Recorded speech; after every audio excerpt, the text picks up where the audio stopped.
ধর্মনগরের town কালীবাড়ির প্রাঙ্গণে একটি প্রস্তুতি বৈঠক অনুষ্ঠিত হয়।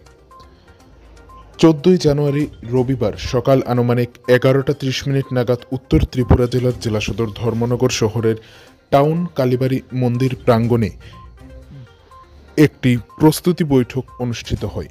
উল্লেখ্য, আগামী 22 জানুয়ারি শ্রীরামের জন্মভূমি অযোধ্যাতে শ্রীরাম মন্দিরের রামলালার প্রাণ প্রতিষ্ঠা হবে।